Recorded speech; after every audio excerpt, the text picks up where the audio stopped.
Francis Bacon, the man who changed the way humanity thinks. Imagine this. One man stood up and declared, "Truth cannot be discovered by simply reading books. To find the truth, we must question nature, conduct experiments, and seek evidence." Today, those words may sound obvious, but more than 400 years ago, they were nothing short of revolutionary. At that time, people believed that whatever the ancient philosophers had written was the ultimate truth. No one questioned it, no one tested it, no one demanded proof. Then one man dared to say, "Knowledge is power." That single idea helped reshape the future of civilization.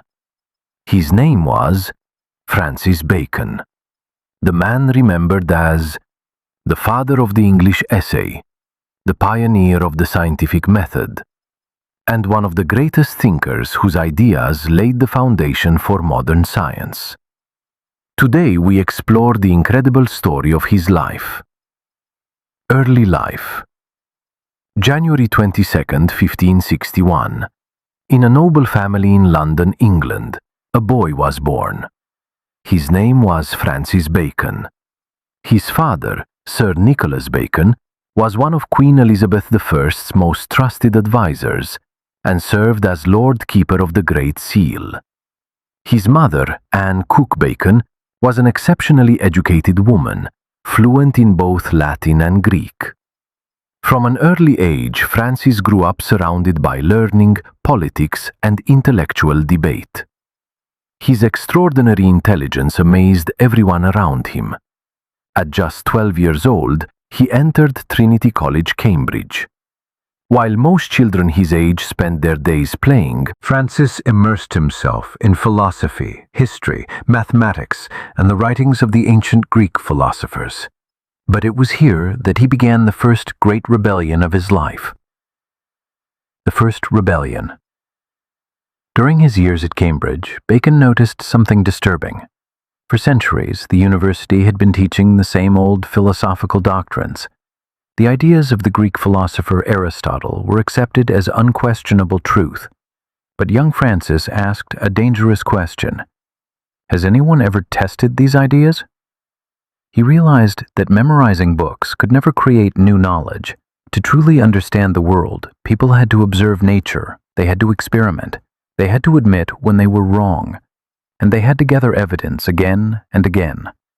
This simple but revolutionary way of thinking would later become the foundation of the modern scientific method, the very method followed in laboratories across the world today. But in Bacon's time, such ideas were radical. A difficult turning point. After completing his education, Francis Bacon was sent to France as part of the English ambassador's diplomatic mission. There, he witnessed European politics, diplomacy, and economics firsthand. His future appeared bright, but fate had other plans. In 1579, his father, Sir Nicholas Bacon, died unexpectedly. With his father's death, the family's financial situation changed dramatically. The inheritance Francis had hoped to receive never came. Suddenly, he had to build his future on his own. Facing financial hardship, he turned to the study of law. The news of Jerusalem's fall sent shockwaves across Europe. In response, the Third Crusade was launched. Among its leaders was England's legendary king, Richard the Lionheart. Renowned for his courage and skill in battle, Richard became one of the most celebrated warriors of his age. On the other side stood Sultan Saladin, a brilliant military strategist and an exceptional leader. The two commanders faced each other in a series of fierce campaigns and legendary battles. Yet despite their military brilliance, neither was able to achieve a decisive victory over the other. Eventually, both sides agreed to a peace treaty. Under its terms, Jerusalem remained under Muslim control. However, Christian pilgrims were guaranteed safe passage to visit the Holy City. Though they fought as enemies, Richard the Lionheart and Saladin earned each other's respect, leaving behind one of history's most remarkable rivalries. Then came one of the most shocking and unexpected chapters in the history of the Crusades. The Fourth Crusade was originally launched to fight the Muslims and reclaim the Holy Land. But history took a dramatic turn. Instead of marching toward Jerusalem, the Crusaders attacked Constantinople, the capital of the Christian Byzantine Empire. In 1204, the city was brutally sacked. Magnificent churches, imperial palaces, priceless libraries, and countless works of art were looted or destroyed. The attack stunned the Christian world. Rather than uniting Christians, the Fourth Crusade deepened the divide between the Eastern Orthodox and Western Catholic churches, leaving wounds that would shape Christian history for centuries. Francis Bacon, the man who changed the way humanity thinks. After the death of his father, everything changed in an instant. The young man who once dreamed of leading science into a new era was suddenly forced into a battle for survival. Financial hardship, family responsibilities, and an unbreakable ambition. These three forces slowly forged the extraordinary mind of Francis Bacon. But he had no idea that the higher he climbed the ladder of power, the more devastating his fall would become. Entering politics. After beginning his career as a lawyer, Francis Bacon quickly earned a reputation for his brilliant legal arguments, exceptional intelligence, and extraordinary gift of persuasion. His sharp mind and eloquent speeches attracted attention throughout England. Then, in 1584, at just 23 years old, Bacon was elected to the English Parliament. It was the first great milestone of his life. Inside Parliament, he was far more than an ordinary politician. He was a visionary. He spoke boldly about reforming England's laws, improving education, strengthening the economy, and modernizing the government. Many who listened to him believed they were witnessing the rise of a remarkable philosopher rather than just another statesman. People began to whisper, "This man isn't simply a politician. He's destined to become one of the greatest thinkers of his age." But every great dream has its obstacles, and Bacon's greatest challenges were only beginning. The Crusades were far more than a series of wars. They transformed the course of history for both Europe and the Middle East. These conflicts helped open new trade routes between East and West, fueling economic growth across Europe. At the same time, knowledge from the Muslim world, including advances in science, medicine, mathematics, and philosophy, found its way into Europe, helping shape the Renaissance that would follow. But the Crusades also left behind a darker legacy. They deepened religious hostility, fueled political distrust, and widened cultural divisions, wounds that echoed through the centuries. Even today, the word crusade continues to appear in political speeches, religious debates, and international discussions around the world. History teaches us a timeless lesson. When religion, politics, and the pursuit of power become intertwined, it is ordinary people who pay the highest price. So, what do you think? Were the Crusades truly wars of faith, or were they ultimately driven by power, politics, and ambition? Share your thoughts in the comments below. And if you enjoy fascinating history explained through compelling stories, don't forget to like, subscribe, and turn on notifications for more videos. Thanks for watching, and I'll see you in the next video. A lawyer's highest duty is to the law and to the nation, not to personal friendship. More than 4 centuries later, historians still debate that decision. Did Francis Bacon betray his closest ally? Or did he simply fulfill his responsibility as a servant of justice? The answer remains one of history's most controversial questions. A new king, a new beginning. In 1603, Queen Elizabeth I died. A new monarch ascended the English throne, King James I. And with the arrival of the new king, everything changed for Francis Bacon. The opportunities he had waited for his entire life finally began to appear. One by one, he was appointed to increasingly powerful positions within the government. The man who had struggled through years of rejection and debt was now climbing rapidly toward the very top of England's political world. His rise seemed unstoppable. But history often hides its greatest tragedies behind its brightest triumphs. The extraordinary ascent of Francis Bacon would soon lead him to the highest office in the kingdom. And from that breathtaking height, awaiting him, was one of the most dramatic falls in English history. Francis Bacon, the man who changed the way humanity thinks. The doors of power finally opened.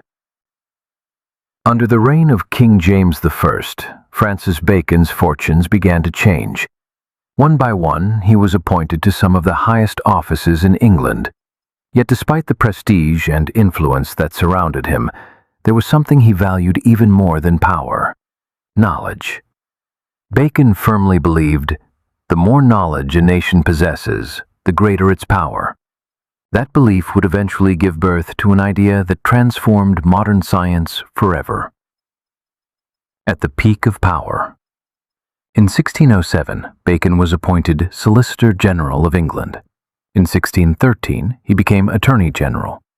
By 1617, he was named Lord Keeper of the Great Seal, and in 1618, he reached the pinnacle of his political career as Lord Chancellor of England, the highest judicial office in the kingdom and one of the most powerful positions in the nation. The young man who had once struggled financially and even sold his books to survive had now become one of the most influential figures in England. King James I knighted him for his service. Later, he was granted the noble titles of Baron Verulam and Viscount St. Alban. Yet amid the demands of politics and power, there was one pursuit he never abandoned: writing. The book that changed the world. In 1620, Francis Bacon published his most influential work, Novum Organum. Its Latin title means The New Instrument of Knowledge. In this revolutionary book, Bacon argued that humanity's traditional way of acquiring knowledge was fundamentally flawed. In this revolutionary book, Bacon argued that humanity's traditional way of acquiring knowledge was fundamentally flawed. Truth could not be discovered through logic alone, nor by simply accepting the wisdom of ancient books. Instead, he proposed a radically different approach. Observe nature carefully, conduct experiments, repeat those experiments again and again, collect evidence, only then draw conclusions. Today, we know this process as the scientific method. It became the foundation of modern scientific research. Every research laboratory, every university, every scientist, in one way or another, still follows the path that Francis Bacon helped establish more than 4 centuries ago. Knowledge is power. Perhaps Bacon's most famous statement is, "Knowledge is power." But he was not referring to knowledge stored in books alone. He meant knowledge that improves human life, knowledge that cures diseases, knowledge that creates new technologies, knowledge that drives civilization forward. That, Bacon believed, is true power. He also introduced another groundbreaking concept, the idols of the mind. According to Bacon, the human mind is naturally filled with hidden biases and illusions that prevent us from seeing the truth. These idols include superstition, blind faith, rumors and misinformation, personal prejudice, social and cultural misconceptions. Bacon warned that unless we overcome these mental traps, we can never achieve genuine knowledge. Remarkably, this warning, written over 400 years ago, remains just as relevant in today's age of social media, misinformation, and echo chambers. The fall before the storm. By this point, Francis Bacon stood at the height of his success.